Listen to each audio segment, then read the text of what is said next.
मध्य पूर्व में युद्ध विराम इस समय है, लेकिन तेल का बंदोबस्त ही ईरान का दम भी घोंट रहा है। अमेरिका की जो समुद्री नाकेबंदी है, उसने ईरान को उस बेहद मुश्किल मोड़ पर लाकर खड़ा होकर दिया है, जहां से वापसी का रास्ता उसके लिए बहुत कठिन है।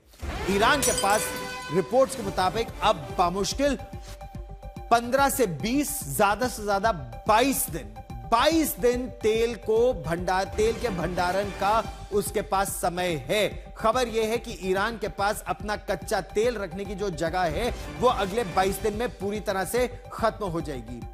कैपलर की रिपोर्ट के मुताबिक अगले 12 से 22 दिन में ईरान के सभी स्टोरेज टैंक्स पूरी तरह से भर जाएंगे।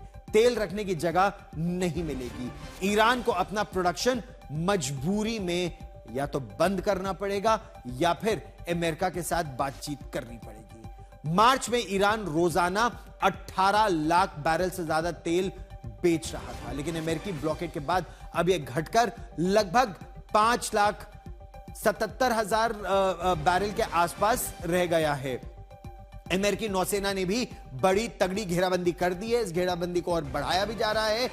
कुछ टैंकर तो चकमा देकर निकल पाए थे शुरू में, लेकिन अब टैंकर भी नहीं निकल पा रहे हैं। हालात इस समय इतने खराब हो गए हैं कि ईरान अब अपने पुराने हो चुके, बेकार हो चुके, डीकमीशन हो चुके वीएलसीसी यानी वेरी लार्ज कंटेनर टैंकर्स जो उनके हैं, वीएलसीसी विशाल तेल टैंकर, उन्हें दोबारा सक्रिय कर रहा है। उनमें अगर इंजन काम नहीं भी कर रहे हैं तो और जहाजों से उनको खींचकर खर्ग जो उसका द्वीप है, खर्ग द्वीप के पास लाया जा रहा है और उन वेरी लार्ज टैंकर्स में, कंटेनर्स में तेल भरा जा रहा है। 30 साल से ज्यादा पुराने टैंकर हैं। 2019 से खड़े ये जो कबाड़ जैसे जहाज हैं, अब इनका इस्तेमाल तैरते हुए तेल के गोदामों के तौर पर किया जा रहा है, ताकि जो तेल रोज निकाला जा रहा है उसे स्टोर किया जा सके। लेकिन यह भी इनकी जो क्षमता है वो सीमित है। बात सिर्फ ईरान की नहीं है। होर्मुज की घेराबंदी की वजह से सऊदी अरब हो, इराक हो, कुवैत हो,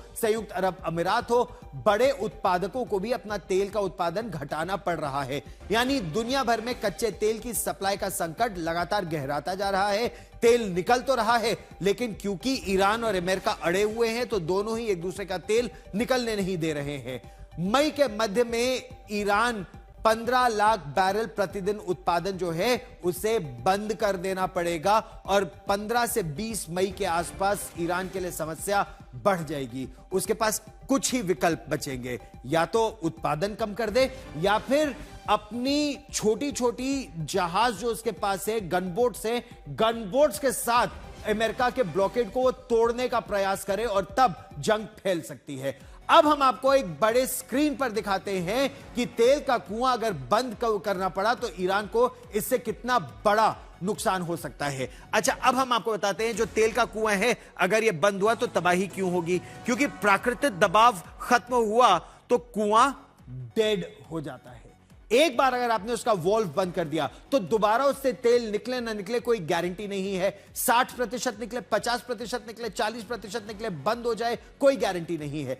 कच्चे तेल में पैराफिन यानी मोम जैसे जो पदार्थ होते हैं, वो पदार्थ और गाद काफी होती है। जब तेल का बहाव रुक जाता है तो पाइप और कुएं में जो छेद होता है उसमें कचरा जमने लगता है, और एक बार अगर यह कचरा फंस गया तो इसे निकालना लगभग असंभव है। इसे साफ करने के लिए वर्कओवर प्रक्रिया अपनानी पड़ती है, जो बेहद महंगी होती है, कठिन होती है, और कोई गारंटी भी नहीं कि वो वर्कओवर में पूरी तरह से पाइपलाइन फिर खुल जाए। कई बार तो पाइपलाइन के अंदर तेल पत्थर जैसा सख्त हो जाता है, जिसके बाद पूरा का पूरा इंफ्रास्ट्रक्चर वो बर्बाद हो जाता है। और तेल के कुओं में तेल के नीचे का जो पानी की जो परत होती है ना, जब तेल निकाला जाता है तो एक संतुलन बना रहता है।